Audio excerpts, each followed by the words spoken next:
सृष्टि धारण गर्ने ठाउँ यो नेपाल हो। यो भारतीय विद्वानहरूसँग पण्डितहरूसँगको हाम्रो च्यालेन्ज। अनि अर्को अहिले नासाका विद्वानहरूले के भन्छन् भन्दाखेरि हामीले सूर्यको ध्वनि पहिचान्यौँ, सूर्यको ध्वनिले ओम भनेर ओमकारको ध्वनि प्रवाह गर्दो रहेछ भनेर बडा स्वाभिमानका साथ उनीहरूले प्रचार प्रसार गरेका छन्। तर नासाका वैज्ञानिकहरूले सूर्यको ध्वनि पहिचान्नुभन्दा पहिले नै सौर्य शक्तिको उपासना कहाँ भयो? नेपालमा भएको, भारतमा भएको होइन। बागमतीको किनाराको बालुवा खस्रेपछि मेरो मूर्ति प्रकट हुनेछ। त्यो बेलामा अव्यक्त शब्द उच्चारण गर्ने म्लेच्छ किराँतहरूले मेरो सेवा गर्नेछन् भनेको छ। भने पशुपतिनाथको चाहिँ पहिलो पुजारी उपासक त किराँत रहेछ। पशुपति भन्दैन, महापशु वाङसुई छेन्पो लामा भाषामा, तिब्बती भाषामा वाङसुई छेन्पो भनेर तिब्बतबाट पनि मान्छेहरू तीर्थ गर्न आउँछन्। धेरै धर्म कर्म गरेको छ रणबहादुर शाहले। त्यहाँ 4-5 वटा त तामापत्रहरू पाइएका छन्। त्यहाँ कारणले भगवान् पशुपतिनाथको अनुग्रहबाट आफू जन्मेको हुनाले रणबहादुर शाहले चाहिँ नि चाँदीको पाताले मोरिदिएको। अनि राजा महेन्द्रले त्यसमा जीर्णोद्धार गरे। चाँदीको पाताले मरेको ठाउँमा अब सुनको पाताले चाहिँ मर्नलाई केही आपत्ति चाहिँ छैन। सम्माननीय प्रधानमन्त्री केपी शर्मा ओलीजीको विरोधको सन्दर्भमा पशुपतिनाथको निन्दा भएको छ। अनि पशुपतिनाथमा चाहिँ सुनको त्यहाँ चाहिँ पातलले जलहरी मर्न हुँदैन भन्ने विरोध हो। त्यो विरोधको लागि विरोध हो। किराँतहरूको चाहिँ नि आराध्य देवता, त्यसलाई डोजर लाएर उकाइदिनु त्यो मूर्खता हो। त्यो भन्न हुँदैन। त्यसको त मै विरोध गर्छु।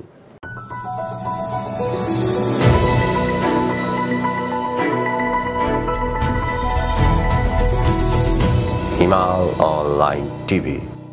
हिमाल अनलाइन टिभीको स्क्रिनमा आज हामी समक्ष कुराकानी गर्नका लागि नेपाल प्रज्ञा प्रतिष्ठानका उपकुलपति तथा संस्कृतिविद डाक्टर जगमान गुरुङ हुनुहुन्छ। विशेष गरी आज हामी उहाँसँग नेपाल राष्ट्रको विषयमा, नेपालको धर्म संस्कृतिको विषयमा, शैव संस्कृतिको विषयमा र पछिल्लो समय पशुपतिनाथको मन्दिरमा सुनको जलहरी राख्ने सवालमा जुन प्रकारको विवाद भएको थियो, यो विवादलाई पनि हामी संक्षेपमा कोट्याउने प्रयास गर्नेछौँ। डाक्टर साहब, स्वागत छ यहाँलाई। हस्, मेरो पनि। सुरुमा अलिकति हामी नेपाल राष्ट्रको विषयमा कुराकानी गरौँ न, किनभने हामी अन्य विभिन्न क्षेत्रमा लागेर आफ्नै राष्ट्र बिर्सिएको अवस्था छ। वास्तवमा हाम्रो देश नेपाल कस्तो प्रकारको राष्ट्र हो, यहाँ के पाइन्छ र किन गरिब राष्ट्र भनेर भनियो, त्यहाँबाट सुरुवात गरौँ। अब यो सन्दर्भमा महाकवि लक्ष्मीप्रसाद देवकोटाले एउटा निबन्ध लेख्नु भएको छ। के नेपाल सानो छ भनेर प्रश्न गर्नुभएको छ। नेपाल भूगोलमा सानो होला, तर यसको जैविक विविधतामा नेपाल सानो छैन।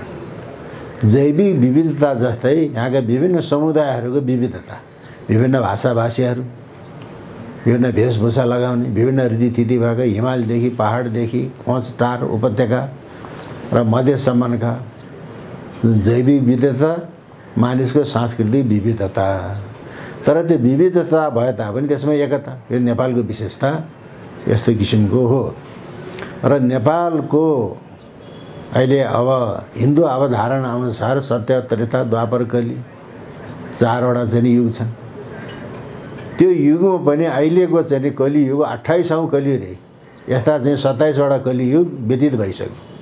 यो 28औं कली र नेपालको 4 वटा नाम छ युगै पिछेको। जस्तै हिमवत खण्ड पुराणमा के लेख्छ भन्दाखेरि कृते सत्यवती ज्ञेय। कृते भनेको सत्ययुगमा सत्यवती भनेर जान्नु। द्वापर युगमा तपोवती, तपस्या गर्ने ठाउँ। अनि द्वापरे मुक्ति सोपान, मुक्तिको लागि चाहिँ सिँढी। अनि कलियुगमा नैपालिकापुरी, कलियुगमा नेपाल भनेर जान्नु भनेर भनेको छ। अब यो कस्तो भन्दाखेरि जाडो पनि नहुने, गर्मी पनि नहुने, ठिक्कको मौसम भएको ठाउँ। त्यही कारणले उखर माउलो चाहिँ गर्मीमा बसेर तपस्या गर्न सक्छ, तपस्या गर्न सक्दैन। त्यही कारणले गर्मी पनि नहुने, जाडो पनि नहुने ठिक्कको ठाउँमा बसेपछि साधकहरूले साधना गर्न सक्छन्, तपस्वीहरूले तपस्या गर्न सक्छ, सिद्धि प्राप्त गर्न सकिन्छ। र नेपाल यस्तो किसिमको देवभूमि हो। यो पार्वतीले रचना गरेको शिवको देश र बुद्धको जन्मभूमि। पार्वती भनेको तन्त्र, पार्वती भनेको तन्त्र र पार्वतीले रचना गरेको शिवको देश, बुद्धको जन्मभूमि। यहाँ वज्रगुरु पद्मसम्भव आदि, महासिद्ध नाडपात आदि विभिन्न सिद्ध साधकहरूले साधना गरेर सिद्धि प्राप्त गरेको ठाउँ हो यो। तर अहिले हामीले अहिलेको हाम्रो अवस्था कस्तो छ त भन्दाखेरि मेरो खल्तीमा मोबाइल छ, तर त्यसको ब्यालेन्स पनि छैन, चार्ज पनि छैन, घरमा वाइफाई पनि छैन, नेट पनि छैन। तर चाहिँ नि मोबाइल खल्तीमा हालेर मसँग मोबाइल छ भनेर हिँड्छौँ। त्यस्तो अवस्था छ अहिले हाम्रो।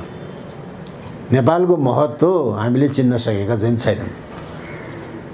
त्यही कारणले नेपाल गरिब होइन, आध्यात्मिक क्षेत्रमा, सांस्कृतिक क्षेत्रमा विश्वको अग्रणी राष्ट्रको रूपमा नेपाल रहेको छ। जस्तो मैले पटक पटक भन्ने गरेको छु, हामीहरूको च्यालेन्ज भनेको भारतीय विद्वानहरू, भारतीय पण्डितहरू र पश्चिमेली वैज्ञानिकहरूसँग हाम्रो च्यालेन्ज हुनुपर्छ। त्यो कस्तो भन्दाखेरि अहिले विश्वमा सबभन्दा पहिले जीवको सृष्टि कहाँ भयो? युरोप अमेरिकामा भयो कि चीन जापानमा भयो कि भारतमा भयो कि नेपालमा भयो कि कहाँ भयो? त्यो कुरो बुझ्नुपर्छ। त्यसमा चाहिँ नि जीवको सृष्टि पहिले जलमा भयो कि थलमा भयो कि नभयो भनेको आकाशमा भयो। जीवको सृष्टि जलमा पानीमा भएको भनेर अहिलेको आधुनिक विज्ञानले पनि मानेको छ। र जीवको सृष्टि नेपालमा भएको, नेपालमा गण्डकी प्रदेशमा भएको, गण्डकी प्रदेशको हिमालयमा भएको। कसरी? त्यसको प्रमाण के छ भन्दाखेरि अहिले हिमाल उत्तरतिर छ, समुद्र दक्षिणतिर छ।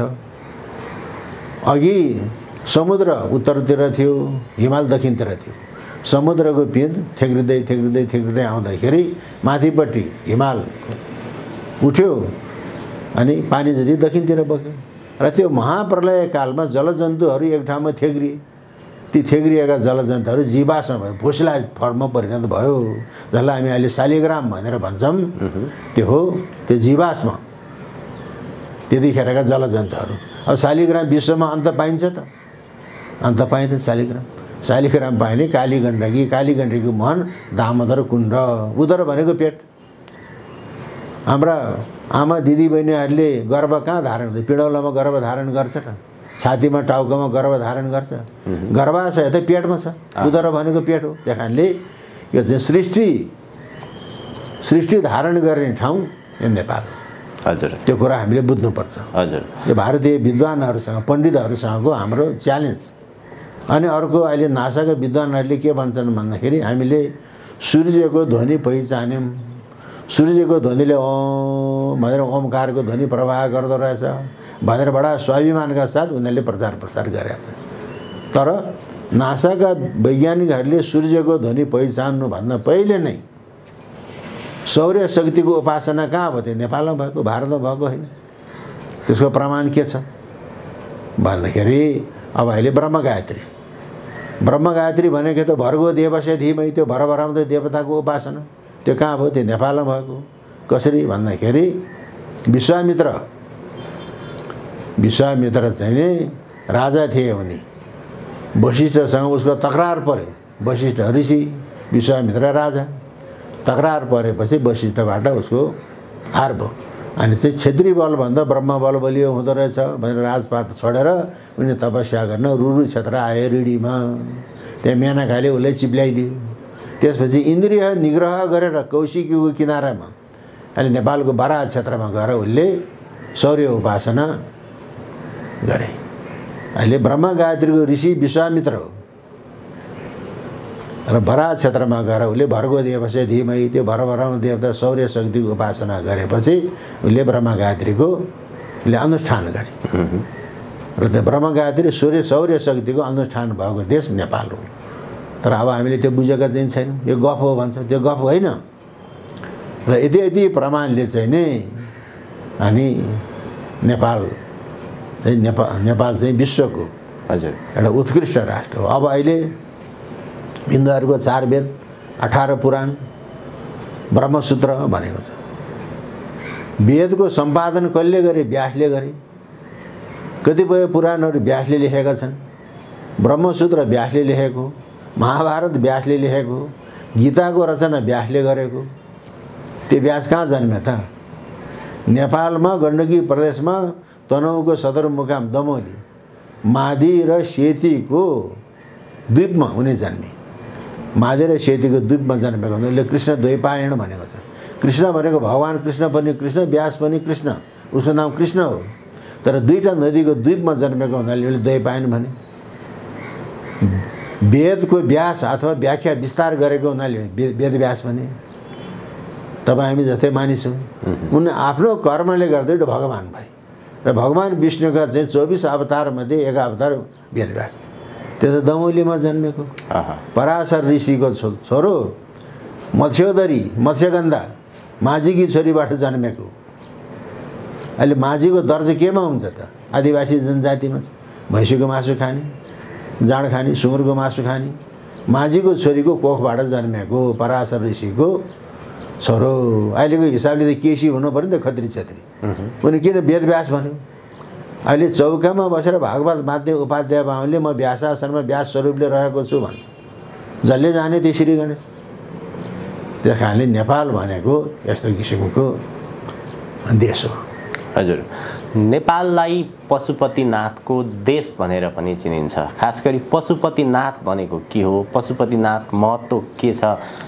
नेपालसँग पशुपतिनाथको सम्बन्ध, आस्था कसरी जोडिएको छ? अब पशुपतिनाथको कुरा गर्दाखेरि हामी काशी विश्वनाथको पनि कुरा गर्नुपर्छ। तुलनात्मक अध्ययन, टाइपोलोजी, तुलनात्मक अध्ययन गर्नुपर्छ। र विश्वको नाथ काशीमा रहनु भएको छ, काशी विश्वनाथ। विश्व भनेको भौतिक जगत हो। भौतिक जगत भनेको जड पदार्थ, त्यहाँ चेतना हुँदैन, भौतिक पदार्थ। काशी विश्वनाथ भनेको चाहिँ विश्वको नाथ। विश्व भनेको भौतिक पदार्थ, जड पदार्थ, त्यो चेतना हुँदैन। र पशुपतिनाथ भनेको के त भने पाशुपत दर्शनमा पशु भनेको समस्त जीव, पति भनेको ईश्वर, र जीव चाहिँ परतन्त्र छ, ईश्वर स्वतन्त्र छ भनेको। परतन्त्र भने कसको अधीनमा छ? पतिको अधीनमा छ। जस्तो पशुहरू एउटा गोठालाको अधीनमा हुन्छ, त्यस्तै समस्त जीव भनेको पशु हुन्।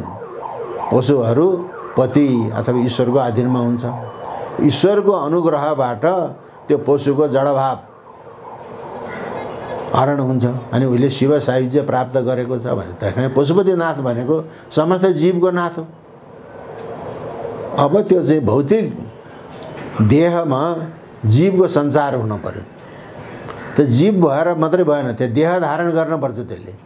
जस्तो पुरुष भने के हो त? पुरी सेते इति पुरुष। पुरमा शयन गर्ने हुनाले त्यसलाई पुरुष भन्यो। त्यो पुर के हो? नवद्वारे पुरै देही, 9वटा द्वार भएको चाहिँ पुर भन्यो। 9वटा द्वार भएको पुर के हो त? यो मानिसको शरीरका 9वटा छिद्रहरू छन्, इन्द्रियहरू, त्यो द्वार भयो। मानिसको देहलाई, शरीरलाई 9वटा चाहिँ द्वार भएको पुर भनेको छ। अनि 9वटा द्वार भएको जुन शरीर हो त्यो त भौतिक शरीर हो। त्यसमा चैतन्य स्वरूपले भगवान रहनु भएको छ। त्यस कारणले काशी विश्वनाथ जड पदार्थ भौतिकको नाथ हो। पशुपतिनाथ चाहिँ जीवको नाथ हो, जीवनको नाथ हो। त्यस कारणले नेपालमा मात्रै यसो चाहिँ पशुपतिनाथको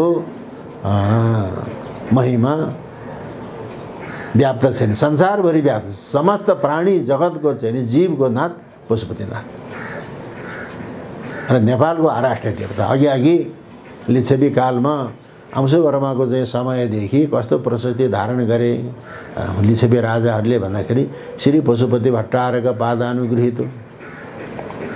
भगवान पशुपतिनाथको पाउको अनुग्रहबाट मैले शासन गरेको भट्टारक भने गद्दिन्छन्। पछि मल्ल राजाहरूले के गर्थे मध्यकालमा भन्दाखेरि श्री पशुपति चरण कमल धुली धुसरित शिरुरुह। भगवान पशुपतिनाथको पाउको धुलोले मेरो शिर सुहाएका यस्ता मल्ल राजा प्रभु ठाकुर भने यस्तो प्रसिद्धि धारण गर्थे। अब यहाँनिर आयो, अब अहिले त्यहाँ चाहिँ नि हिन्दूहरूको लागि मात्र प्रवेश भनेर लेखिरहेको छ। अब हिन्दूको परिभाषा गर्दाखेरि ओमकार परिवारभित्रको हिन्दू भन्ने परिभाषा पनि छ। कोही हामी त हिन्दू होइनौँ भन्ने पनि छ। तर पशुपति को उत्पत्तिको बारेमा हिमवत्खण्ड पुराणमा, नेपाल महात्म्य, पशुपति पुराणमा उत्पत्ति कसरी भयो भनेर लेखिएको छ। तर त्यसमध्ये पशुपति पुराण स्वयं पशुपतिनाथकै नाउँबाट लेखिएको पशुपति पुराण बडो मार्मिक छ। त्यहाँ शिवले कस्तो किसिमको चाहिँ भविष्यवाणी गर्छ भने मैले भनेको शिवले मृगको रूप लिएर श्लेषमान्तक वन भनेको लप्सीघारी, लप्सीको वनमा मैले विचरण गर्नेछु। मैले विचरण गरेपछि अब यो मृगस्थली हुनेछ। अनि कालान्तरमा यो मेरो चाहिँ मृग स्वरूप शिलातनु, शिला भनेको ढुङ्गाको, तनु भनेको शरीर भएर शरीरमा परिणत हुनेछ। र बागमतीको किनाराको बालुवा खस्रेपछि मेरो मूर्ति प्रकट हुनेछ। त्यो बेलामा अव्यक्त शब्द उच्चारण गर्ने म्लेच्छ किराँतहरूले मेरो सेवा गर्नेछन् भनेको छ। भने पशुपतिनाथको चाहिँ पहिलो पुजारी उपासक त किराँत रहेछ। अनि अव्यक्त शब्द भनेको त संस्कृत इतर शब्द, त अव्यक्त शब्द संस्कृत भाषाभन्दा भिन्दै प्रकृतिको भाषा बोल्ने। म्लेच्छ भनेको के त हिन्दू सामाजिक व्यवस्थाको मूल आधार ब्राह्मण, क्षेत्री, वैश्य, शूद्रभन्दा बाहिरको हिन्दूहरूको 16 संस्कार जन्मदेखि मृत्युसम्मको 16 संस्कारभन्दा भिन्न प्रकृतिको संस्कार मान्ने यताले म्लेच्छ भन्छ। म्लेच्छ किराँतहरूले मेरो सेवा गर्नेछन् भनेर पशुपति पुराणमा लेखेको छ। अनि ती सोझा सरल प्रकृतिका किराँतहरूलाई जितेर वैशालीका बलशाली लिच्छवीहरूले शासन गर्नेछन् भनेको छ। त्यस कारणले यो चाहिँ किराँतकालमा यसको उत्पत्ति भयो।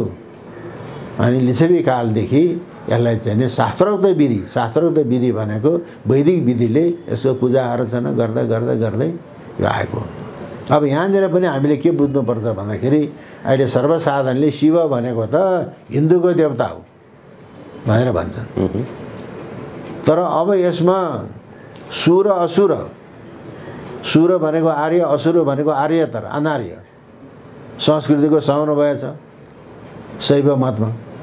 जस्तो भारतको एकजना डाक्टर यदुवंशीले शैव मत, शैविजमको बारेमा अनुसन्धान गर्नुभएको छ, पिएचडी गरेको।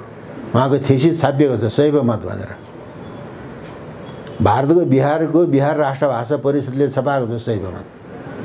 उहाँको पिएचडीको चाहिँ निष्कर्ष के छ त भन्दाखेरि ऋग्वेदको रचनाकालभन्दा पछाडि र यजुर्वेदको रचना हुनुभन्दा अगाडिको बिचको समयमा वैदिक रुद्र देवतासँग हिमालयको उपत्यकामा बसोबास गर्ने वनेश्वर जातिले उपासना गर्ने देवताको समन्वय भयो। त्यसको परवर्ती विकसित रूप शैव मत हो भनेको छ। अब यहाँ चाहिँ नि किराँतहरूले भगवान पशुपतिनाथको सेवा गरे भनेको छ, कुरा त एउटै रहेछ। त्यसपछि अब यहाँका चाहिँ नेपालका भूमिपुत्र आदिवासीहरूको भाषामा उनीहरूको संस्कार र संस्कृतिमा शिवलाई के भन्छन्, पार्वतीलाई के भन्छन्, त्यसको हामीले सर्वेक्षण गर्न पर्यो। अथवा अब लिम्बुवानको लिम्बुहरू त्यो परमपिता, त्यो परम मातालाई के भन्दछ, युमा र थेवा भनेको छ। युमा भनेको त्यो माता, थेवा भनेको त्यो पिता। लिम्बू भाषामा युमा भन्यो, संस्कृतमा उमा भनेको छ। थेवा भनेको ठुलो, ठुलो भनेको महा, त्यसमा महादेव हो, उमा महेश्वर हो। युमा र थेवा यो त उमा महेश्वर, कुरा त उही रहेछ। अनि राईहरूले सुम्नीमा पारुहाङ, सुम्नी नाम गरेको माता पारुहाङ, उता पार्वती पते भनेको त पारुहाङ भन्छ। हाङ भनेको त राजा, पार्वतीका राजा, पारुका राजा, उता पार्वती भने त पारु भन्यो, उता पार्वती पते भने त पारुहाङ भन्यो, कुरा एउटै भएन त। त्यसैलाई गुरुङहरूले त्यो परम पिता र परम मातालाई केडे खर्गली मडे हखर भने। केडे खर्गली भनेको त्यो सृष्टिकर्ता जसले चाहिँ आकाश रचना गर्यो, पातल रचना गर्यो, यो पृथ्वी रचना गर्यो, त्यो केडे खर्गली। माता मडे हखर, हखर भनेको चाहिँ सहको देवता, सहको देवता भनेको त अन्नपूर्ण। अनि विश्वनाथ किन काशीमा रहनुहुन्छ भने त्यहाँ विश्वनाथको मन्दिरको परिसर होइन, अन्नपूर्ण पीठको परिसरमा काशी विश्वनाथको मन्दिर रहेको छ। त्यहाँ अन्नपूर्ण पीठ छ र काशी विश्वनाथले माता अन्नपूर्णको हातबाट भिक्षा ग्रहण गर्नुहुन्छ। त्यही कारणले काशीमा अन्नपूर्ण रहेर बसेको हुनाले विश्वनाथ त्यहाँ रहेको। भारतको काशीमा त अन्नपूर्णको पीठ मात्रै छ त अन्नपूर्ण हिमाल कहाँ छ? नेपालको गण्डकी प्रदेशमा तमुवान क्षेत्रमा छ अन्नपूर्ण हिम श्रृङ्खला, अन्नपूर्ण हिमाल त्यहीँ छ। त्यस कारणले पनि यहाँका चाहिँ आदिवासी भूमिपुत्र अनि यहाँका आर्यहरूको समन्वय शैव मतमा छ। त्यही कारण शिव संस्कृति भनेको कल्याणमय संस्कृति, शिव संस्कृति भनेको हिमवत संस्कृति, हिमवत संस्कृति भनेको यो नेपाली संस्कृति हो। त्यस्तै गरिकन अब पशुपतिनाथलाई लामा भाषामा चाहिँ त्यसलाई चाहिँ वाङछ्याक छ्यान्पो, वाङछुक छ्यान्पो, वाङछुक भनेको पशु, छ्यान्पो भनेको महापशु भनेको छ। पशुपति भन्दैन, महापशु, वाङछुक छ्यान्पो लामा भाषामा, तिब्बती भाषामा वाङछुक छ्यान्पो भनेर तिब्बतबाट पनि मान्छेहरू तीर्थ गर्न आउँछ। र अब उता गौरी शङ्कर हिमाल छ दोलखा जिल्लामा, संस्कृतमा गौरी शङ्कर भन्यो। त्यो गौरी शङ्कर हिमाल रोल्वालिङ हिम श्रृङ्खलाको दुईवटा चुचुरोलाई, एउटा चुचुरोलाई चाहिँ दाहिनेपट्टिको चुचुरोलाई शङ्कर, बायाँपट्टिको चुचुरोलाई गौरी भनेको छ। रोल्वालिङ भनेको के हो त? रोल्वा भनेको क्रीडा, लिङ भनेको द्वीप, क्रीडा द्वीप। कसको क्रीडा? देवी देवताको क्रीडा। कुन देवी देवता? गौरी शङ्करको क्रीडा। क्रीडा भन्नाले सम्भोग भन्ने पनि बुझ्नुपर्छ। गौरी शङ्करको क्रीडाबाट कुमार जन्मेको भनेको संस्कृतका महाकवि कालिदासले कुमार सम्भव महाकाव्यको सुरुमा के भन्छ त? अस्त्युत्तर श्याम दिशी देवतात्मा हिमालय नाम नगादे राजा। कलिजुगमा देवी देवताहरू भारतवर्षको उत्तरमा हिमालय नामका पर्वतराजको रूपमा रहनेछन् भनेछन्। त्यता हिमाल त सबै नेपालमा छ। यहाँ धौलागिरी छ, नीलगिरी छ, यहाँ अन्नपूर्ण छ, माछापुच्छ्रे, मनासलु, कञ्चनजङ्घा, गौरी शङ्कर र विश्वको सर्वोच्च शिखर अनि सगरमाथा नेपालमा। यहाँ चाहिँ कुम्भकर्ण हिमाल, महालङ्गुर हिमाल, महालङ्गुर भन्दा ठुलो बाँदर, ठुलो बाँदर भन्दा हनुमान। त्यहाँले रामायणका महापात्रहरू कुम्भकर्ण र हनुमानको नामबाट नाम रहेको हिमाल त नेपालैमा छ। त्यही कारणले यो नेपालको चाहिँ हिमालको चरित्र बखान गरेर संस्कृतिका आदिकवि महाकवि कालिदासले अस्त्युत्तर श्याम दिशी देवतात्मा हिमालय नाम नगादी राजा भनेको। त्यही कारणले भगवान् पशुपतिनाथ केवल नेपालको मात्रै गौरव नभइकन सम्पूर्ण विश्व जगतको प्राण हो। विश्व जगतकै गौरव र प्राण हो पशुपतिनाथ। हिन्दूहरूको मात्र भनेर हिन्दू मात्रको छ त्यो होइन। प्राण त साथ त क्रिस्चियनले पनि फेर्छ, मुसलमानले पनि फेर्छ, बुद्धिस्टले पनि फेर्छ, सबैले फेर्छ। त्यो प्राणेश्वर जीव भनेको प्राण, प्राण भएन भने जीव हुँदैन। त्यो प्राणेश्वर प्राणाधिपति, त्यो पशुपति भनेको प्राणाधिपति, त्यो चाहिँ नि पशुपतिनाथ, त्यो विश्व जगतको प्राणेश्वर हो। पशुपतिनाथको मन्दिरमा पछिल्लो समय जुन 141 किलोको सुनको जलहरी लाउने झन्डै 1 अर्ब रुपियाँ आउँछ, यसका विषयमा धार्मिक परम्परागत र कानुनी प्रश्नहरू उब्जिए। यस्ता खालका प्रश्नहरू किन उब्जिए? यो कति ठिक थियो, कति बेठिक थियो? यस्ता प्रश्नहरूका बावजुद पनि सुनको जलहरी त लगाइयो लाउन, त यो के थियो वास्तवमा? अब भगवान् श्री पशुपतिनाथको शिवलिङ्गको जलहरीलाई सुनको पाताले मर्न हुन्छ कि हुँदैन भन्ने बारेमा विवेचना गर्नुभन्दा पहिले त्यो जलहरी के हो, त्यसको मूर्त अमूर्त कुरा के हो त्यो बुझ्नुपर्छ। र एउटा सिद्धान्त के छ भने प्रकृति पुरुषात्मकम जगत, यो जगत भनेको प्रकृति र पुरुषको संयोगबाट बनेको छ। प्रकृति पुरुषात्मकम जगत, प्रकृति भनेको स्त्री तत्त्व, पुरुष भनेको पुम तत्त्व, पुरुष तत्त्व। यो प्रकृति पुरुषात्मकम जगत भन्ने जुन अमूर्त जुन दर्शन हो त्यसलाई शिवलिङ्गको जलहरी र लिङ्गमा त्यसलाई मूर्त रूप दिएको छ। शिवलिङ्गको जलहरी भनेको लिङ्गको तल्लो भागको जहाँबाट चाहिँ भगवान् शिवलाई चाहिँ चढाएको पानीको निकास हुन्छ त्यो हो जलहरी। त्यो जलहरी भनेको प्रकृति, प्रकृति भनेको स्त्री। त्यही कारणले जलहरी योनिको आकारको हुन्छ, किनभने योनि भनेको स्त्रीको चिन्ह हो, योनि भनेको प्रजननको प्रतीक हो। उर्वरको प्रतीक हो। त्यसले जलहरी भनेको स्त्री तत्त्व प्रकृति अनि योनिको आकारको हुन्छ। अनि त्यहाँदेखि माथिको लिङ्ग भनेको पुम तत्त्वको पुरुषको चिन्ह हो। प्रकृति पुरुषात्मक जगत भन्ने जुन अमूर्त दर्शनलाई शिवलिङ्गको जलहरी र लिङ्गको रूपमा त्यहाँ मूर्त रूप दिएको छ।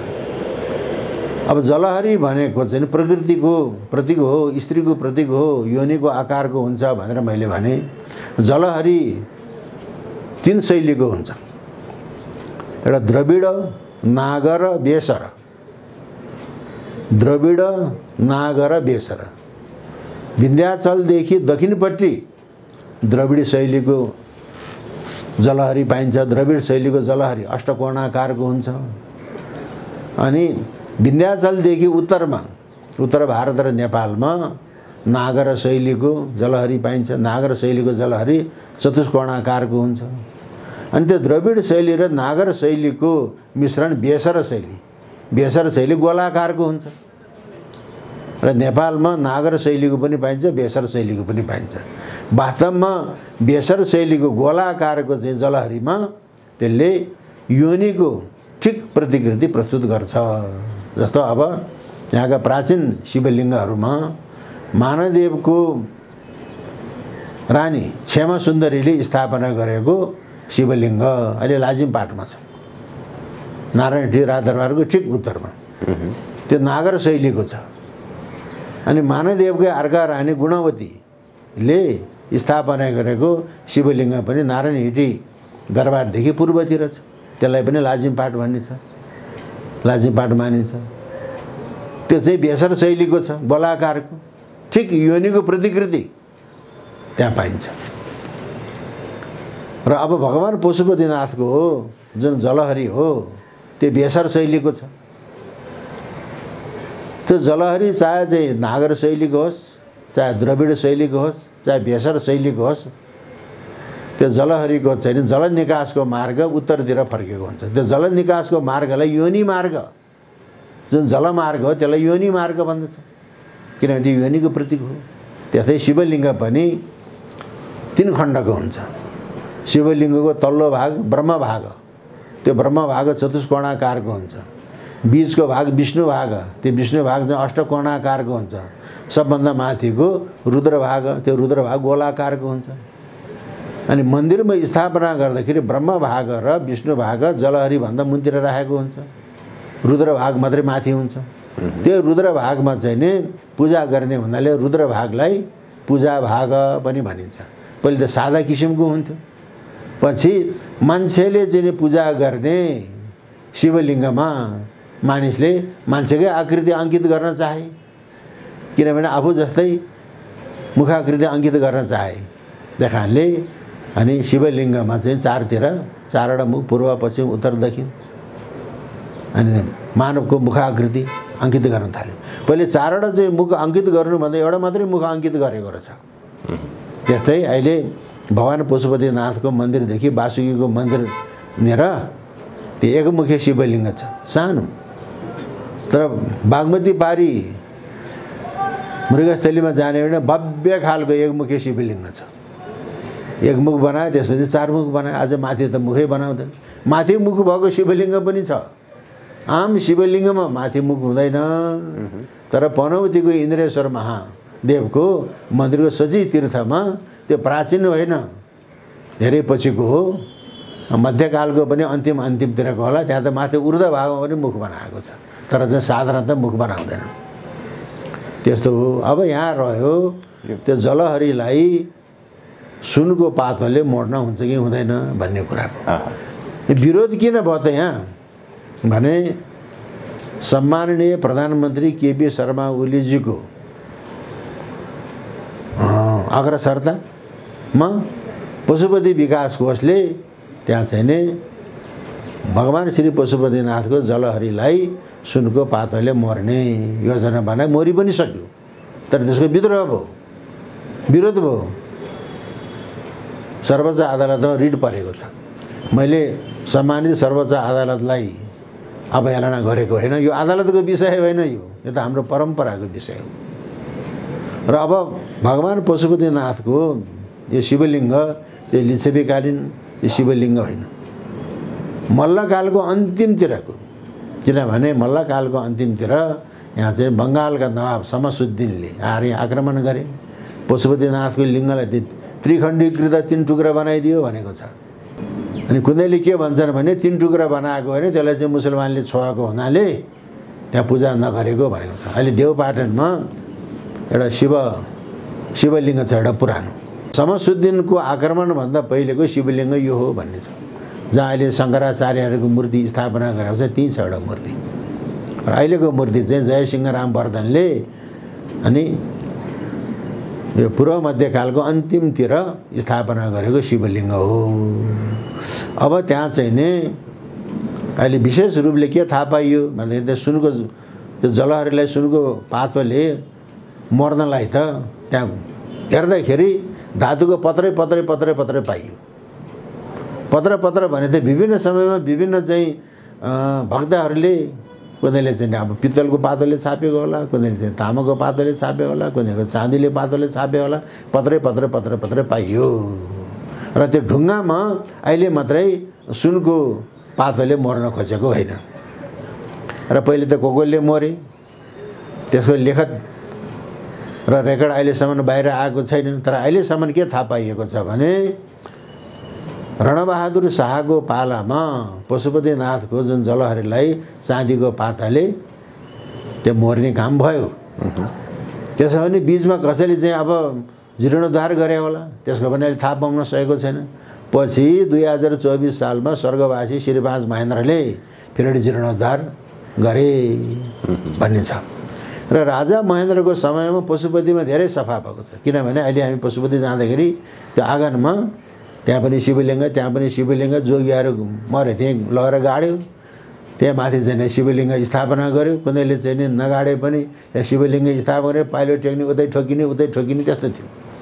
त्यसपछि श्री 5 महेन्द्रले सुधार गरेर त्यहाँको आँगनका शिवलिङ्गहरू जति लगेर माथि रुद्रगारेश्वरको भित्तामा लहरै राखेको छ।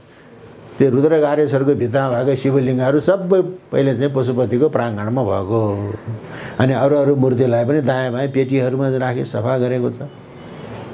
अनि हामी अहिले पश्चिमबाट चाहिँ जाँदाखेरि श्री 5 महेन्द्र सहाय भनेर लेख्छौँ।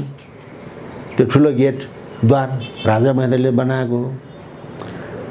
त्यस कारणले चाहिँ विभिन्न समयमा जस्तो अब बडा काजी अमरसिंह थापाले पशुपतिमा चाहिँ नि चाँदीको ढोका बनाएको छ। चाँदीको ढोका बनाएको अभिलेखै छ। र अमरसिंह थापाले पशुपतिनाथमा चाँदीको ढोका बनाउँदाखेरि त्यो बेलामा पनि उसले पशुपतिनाथको चाहिँ जुन जलहरी हो उसले चाहिँ चाँदीको पातले मरेको होला, मरेको छ भनेर अभिलेख पाइएन। तर चाहिँ चाँदीले पशुपतिनाथमा चाँदीको चाहिँ ढोका बनाउने, ढोकालाई चाहिँ चाँदीको पातले मर्ने, कलात्मक बनाउने बडा काजी अमरसिंह थापाले त्यो चाहिँ नि पशुपतिनाथको जलहरीलाई चाहिँ चाँदीको पातले मरेन होला त, अवश्य मरेको थियो। र अब यहाँ चाहिँ रणबहादुर शाहले किन पशुपतिनाथको चाहिँ जलहरीलाई चाँदीको पातले मरे त? त्यसको कारण के हो भन्दाखेरि पृथ्वीनारायण शाहका जेठा छोरा प्रताप सिंह शाहका चाहिँ श्रीमती रानी राजेन्द्र लक्ष्मी छोरा जन्मिन्छ। त्यतिखेर पृथ्वीनारायण शाहका ज्योतिषीहरू पालाका ज्योतिषी भानु आर्याल, कुलानन्द ढकाल। अनि भानु आर्याल दिवंगत भएछन् कि के भयो? नभए भानु आर्याल भन्दा कुलानन्दमा सिद्धि भएर हो कि? त्यतिखेरका मान्छेमा अहिलेको जस्तो जागिर खायो, जागिरे हुने बित्तिकै काठमाडौँमा घर चाहियो त्यो थिएन। यहाँ चाहिँ राजाको सेवा गरे पेन्सन भन्ने थिएन। अनि आफ्नै गाउँघरमा गएर बस्थे। अनि बुढा ज्योतिषी कुलानन्द ढकालको घर गोर्खाको बोर्लाङ गएर बसेछन्। राजा रानीको छोरा जन्मेन, चिना हेर्न पर्यो।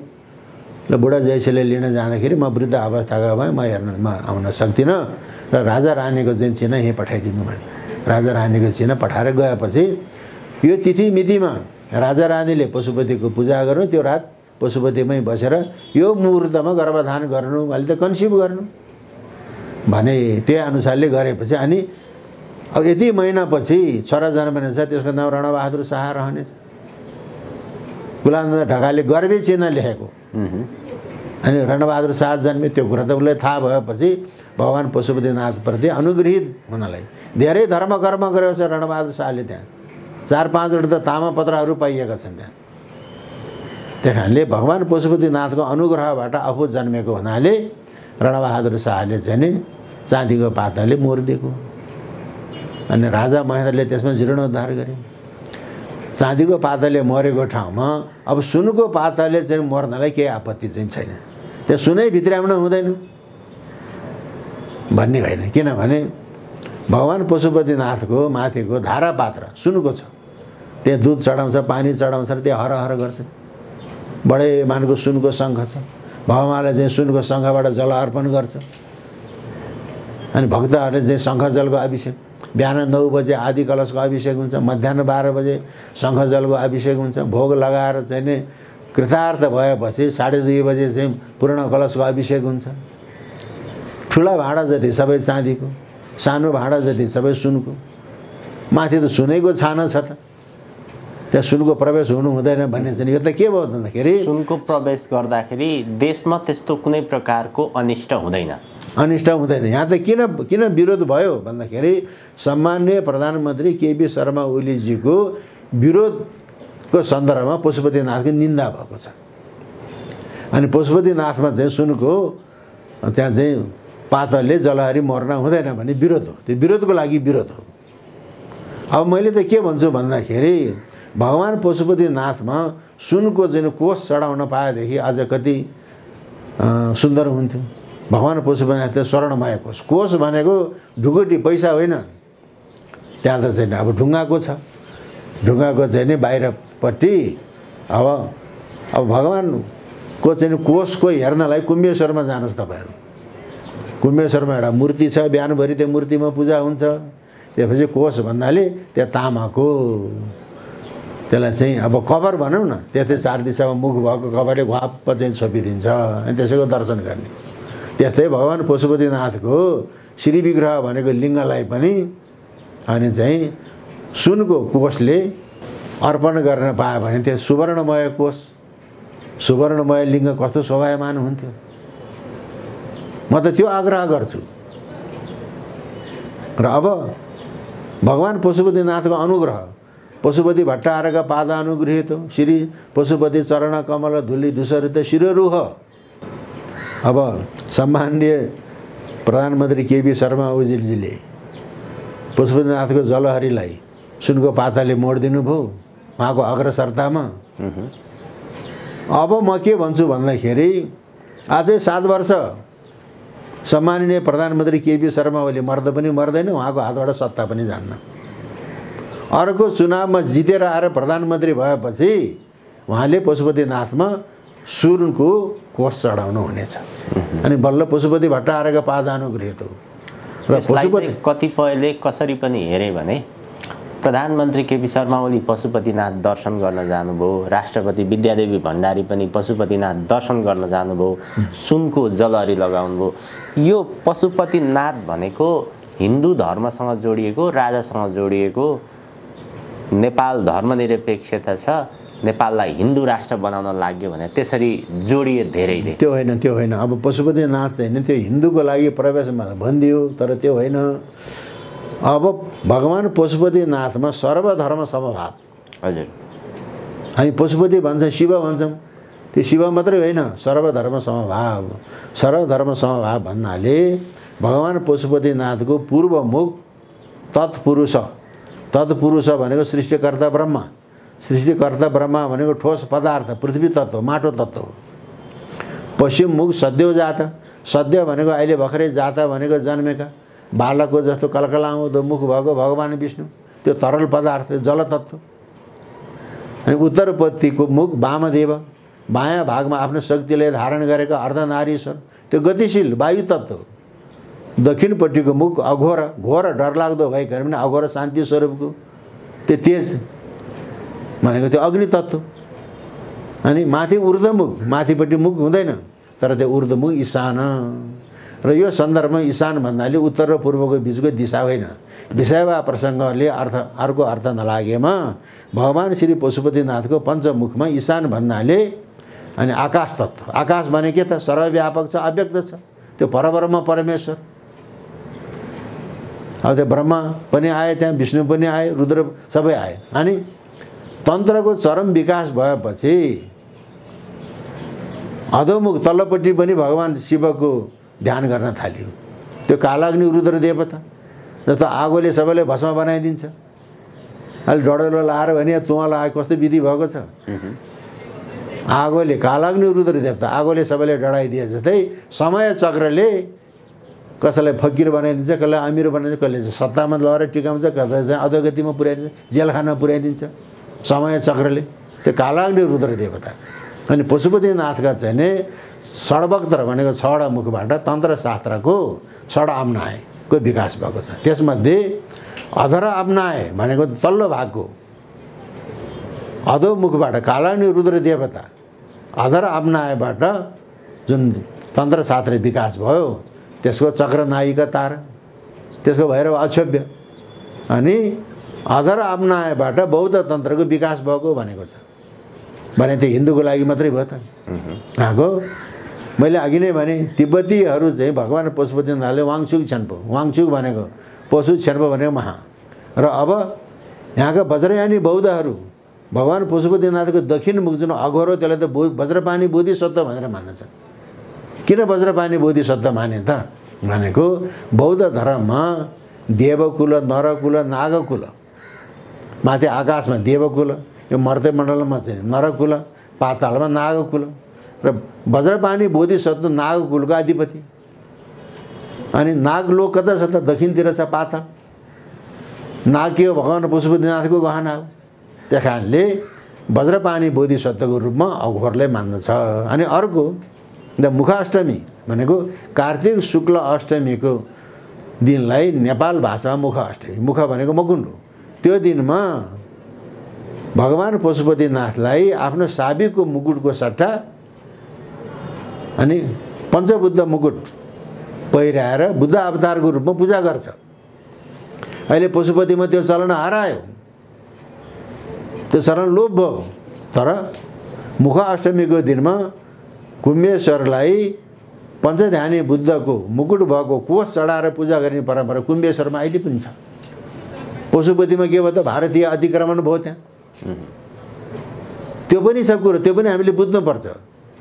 मुख अष्टमी भन्दैछ तर अहिले बुद्ध मुकुट पहिर्याउँदैन, त्यो लोप भयो। त्यही कारणले त्यो चाहिँ सर्वधर्म समभाव छ भगवान् पशुपतिनाथमा, कुनै किसिमको वैरभाव छैन। अब अहिले सतबिज छर्दा दिनमा कैलाशको डाँडमा तामाङ बाहेक अरू जात देख्दैन। भोलि सतबिज छर्ने भनेको आजदेखि बेलुकादेखि गाउँबाट डफ्फा आएर चाहिँ नि त्यहाँ चाहिँ नि आएर बस्छन्, सतबिज छर्छन्। अनि आफ्नो आफ्नो पुरोहित लामा ल्याएर आफ्नो चाहिँ पितृको नाममा चाहिँ बत्ती बाल्ने, त्यस्तो गर्छ त्यहाँ।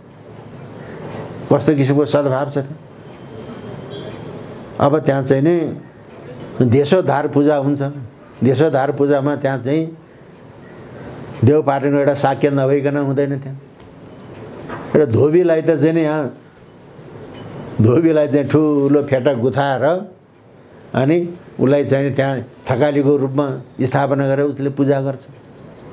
त्यो जातीय विभेद छैन त्यो।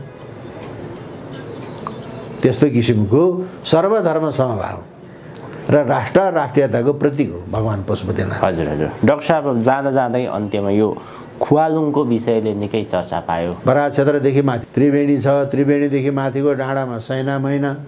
अब त्यसलाई चाहिँ नि डोजरले उकाएर फाल्नुपर्छ भन्यो भने त्यो मूर्खता हो, त्यो फाल्न हुन्न। जस्तो काठमाडौँ भक्तपुर पाटनमा हेर्नुहोस्, पिच बाटोको माझमा माथिबाट फलामको डन्डीले छोपेर राखेको हुन्छ नि, किन छोपेन, किन पुरेन? तल त देवता छ, त्यसलाई पुर्न दिएको छैन यहाँको नेवारले। तपाईँहरू अब चाहिँ पुल्चोकबाट उता झम्सीखेलतिर जानुहोस्, बाटोमा एउटा ढुङ्गो छ। त्यो ढुङ्गालाई पहिले त घेरेको थिएन, अहिले यसो घेरेर राखेको छ, त्यसलाई पुर्न दिएको छैन। त्यस्तै अब त्यो त किराँतहरूको चाहिँ नि आराध्य देवता, त्यसलाई डोजर लाएर उकाइदिनु त्यो मूर्खता हो, त्यो भन्न हुँदैन। त्यसको त मै विरोध गर्छु। त्यो फुटाउनु हुँदैन, खास फुटाउनु हुँदैन। पानी जहाज कुदाउँदाखेरि होइन पानी जहाज चाहिँ नि जस्तो अब अहिले पोखराको चाहिँ छिने डाँडामा अन्तर्राष्ट्रिय हवाई ग्राउन्ड बनेको छ, त्यहाँ कतिपय डाँडाको टुप्प काट्नु पऱ्यो अरे, टुप्प काटेको छ, त्यो कुरा भिन्दै हो। तर जस्तो श्रद्धा र विश्वासको चाहिँ नि केन्द्र जुन शिला हो त्यसलाई डोजर लाएर हटाइदिने फुटाइदिने त्यो राम्रो होइन। किनभने त्यो बराह क्षेत्रको महिमा कस्तो छ त, बराह क्षेत्र अघि हिरण्याक्ष नाम गरेका चाहिँ नि दैत्यको अन्याय अत्याचारबाट यो धरतीमाथा पातालमा पातलिन्। त्यो बेलामा वैकुण्ठ धामको भगवान् विष्णुले सुँगुर हुनु पर्यो, बराह भनेको सुँगुर होइन। अनि बराह अवतार धारण गरेर पृथ्वीको उद्धार गर्नुभयो। पृथ्वीको उद्धार गरिसकेपछि भगवान् सधैँ सुँगुरै भइराख्ने त। नेपालको बराह क्षेत्र कोकामुख तीर्थमा आएर चाहिँ भगवान्ले आफ्नो बराह क्षेत्र बराह स्वरूपलाई त्यागेर दिव्य स्वरूप शङ्ख चक्र गदा पद्म भएको स्वरूप धारण गरेर चाहिँ वैकुण्ठ धाम पधार गर्नुभयो। त्यस्तो तीर्थ हो त्यो। त्यसको त वरको ढुङ्गा पर सार्न हुँदैन। त्यहाँ चाहिँ वरको ढुङ्गा पर सार्यो भने त्यहाँ अनिष्ट हुन्छ र ऋणमा भासिएको, रोगमा भासिएको, समस्यामा भासिएको व्यक्ति कोका तीर्थमा गएर सचैले स्नान गर्ने, लगाएको लुगै समेत चाहिँ स्नान गर्ने, वारी होइन कोका र कोसीको सङ्गममा नुहाएर अनि आफूले लगाएको लुगा चाहिँ कोसीमा बगाइदिने, अनि तामाको चाहिँ आङखोरामा माझेर कोका र कोसीको पानी थाप्ने। पहिले यसरी जतापट्टि पानी गयो त्यतै थाप्यो, पछि माथिबाट चाहिँ थापेपछि त्यहाँ चाहिँ आदि बराहमा ल्याएर चाहिँ जल चढाउने। अनि रोगमा भासिएको, ऋणमा भासिएको, समस्यामा भासिएको मान्छेको उद्धार हुन्छ। त्यस्तो तीर्थ हो त्यो। अघि चाहिँ नि भारतका गुप्त सम्राट बुद्धगुप्तको पालामा त्यहाँ चाहिँ नि श्वेतवराह स्वामी, कोकवराह स्वामीको मन्दिर बनाएको छ। अहिलेको पूर्णिमा जिल्ला पुण्डवर्धन भुक्ति त्यो बराह क्षेत्रको गुठीको जग्गा हो त्यो। अहिले सुगौली सन्धिमा तल पर्यो, ताम्रपत्र पाइएको छ। कोकामुख स्वामी श्वेतवराह स्वामीको मन्दिर बनाएको छ, गुठी राखेको भने त्यस्तो ठाउँमा विकासको नाउँमा अतिक्रमण गर्न हुँदैन।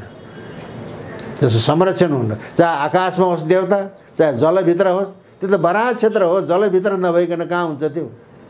त्यो त किराँतको मात्रै होइन नि, सम्पूर्ण संसारको कुरा हो त्यो।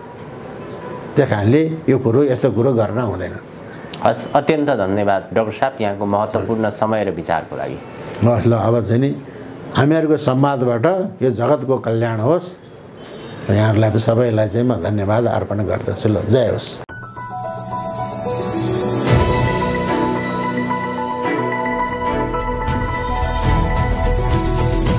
हिमाल अनलाइन टिभी।